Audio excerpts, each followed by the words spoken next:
But I think people can choose to be not ordinary. You know, they can choose to not necessarily conform to the conventions that were taught to them by their parents.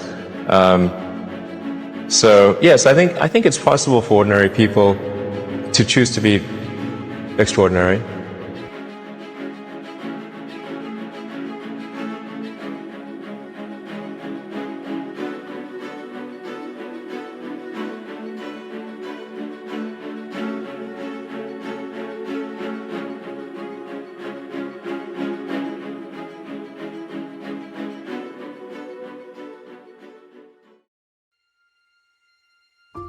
No one should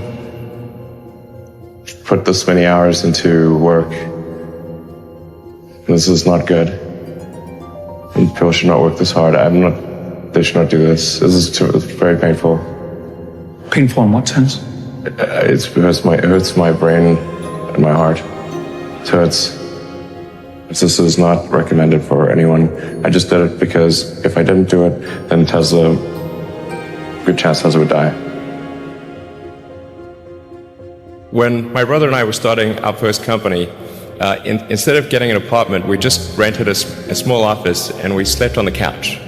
And we showered at the YMCA, and we're so hot up we had just one computer. So the website was up during the day, and I was coding at night, 7 days a week, all the time.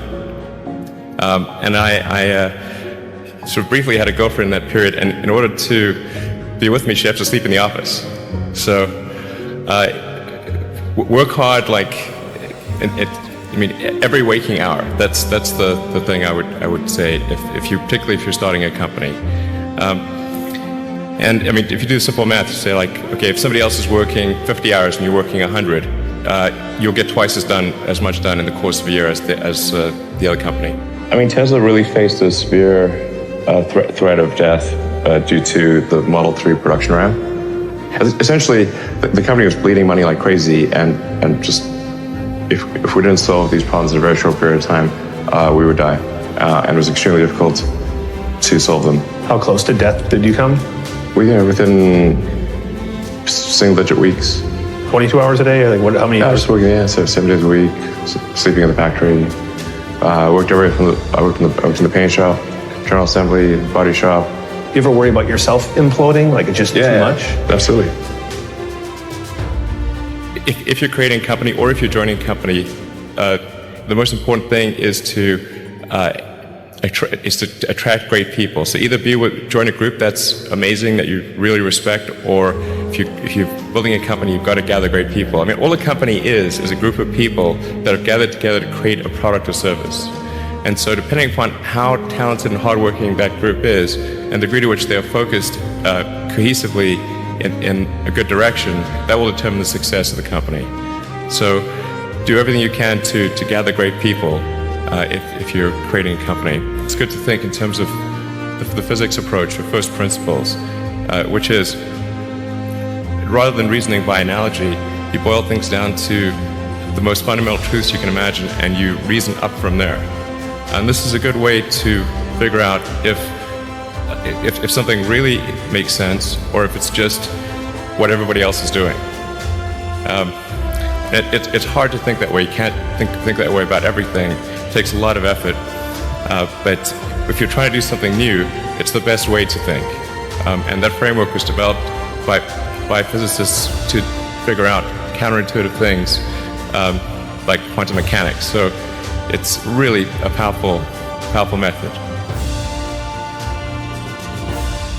Then it's just you have to apply a lot of hours to actually working. So the way I generally do it is I'll be working at SpaceX on Monday, and then Monday night fly to the Bay Area, spend Tuesday and Wednesday in the Bay Area, then at Tesla, and then fly back on Wednesday night, spend Thursday and Friday at SpaceX. In the last several months, then I would fly back here on a Saturday and either spend Saturday and Sunday at Tesla or spend Saturday at Tesla and Sunday at SpaceX. Just showing up is half the battle. Just, you got to try hard to do it, and don't be afraid of failure. But you also need to be rooted in reality. So you shouldn't, it's easy to get high in your own supply. You've got to not be afraid to innovate, but also don't delude yourself into thinking something's working when it's not. Or you're going to get fixated on a bad solution. Yeah, don't be afraid of new arenas. You can get a book, you can learn something, and experiment with your hands, and just make it happen. Find a way or make a way to get something done. But I think people can choose to be not ordinary. They can choose to not necessarily conform to the conventions that were taught to them by their parents. So yes, I think it's possible for ordinary people to choose to be extraordinary. If somebody is doing something that is useful to the rest of society, I think that's a good thing. Like, it doesn't have to change the world. Like, if you're doing something that has high value to people, if it has a small amount of good for a large number of people, I think that's fine. Like, stuff doesn't need to be changed the world just to be good. Being focused on something that you're confident will have high value to someone else, and just being really rigorous in making that assessment, because people tend to, a natural human tendency is wishful thinking. So a challenge for entrepreneurs is to say, well, what's the difference between really believing in your ideals and sticking to them versus pursuing some unrealistic dream that doesn't actually have merit? And that is a really difficult thing to tell you. Can you tell the difference between those two things? Right. So you need to be sort of very rigorous in your self-analysis.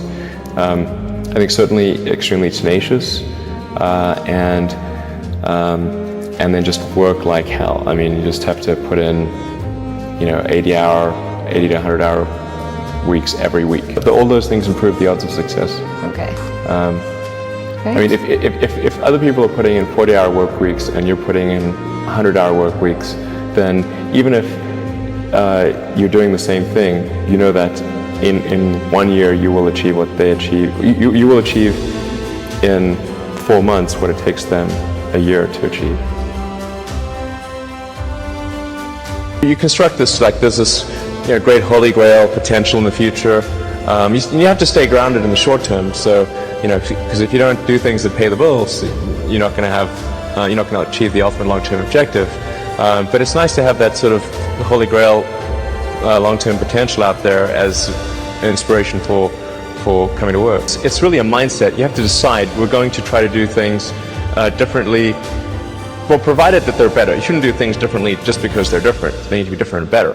But I think you just have to sort of decide, let's think beyond the normal stuff and have an environment where that sort of thinking is encouraged and rewarded, and where it's okay to fail as well. Because when you try new things, you try this idea, that idea, well, a large number of them are not going to work.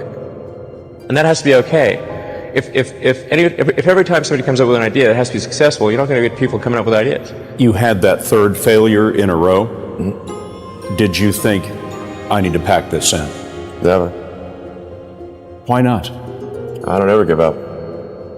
I mean, I'd have to be dead or completely incapacitated.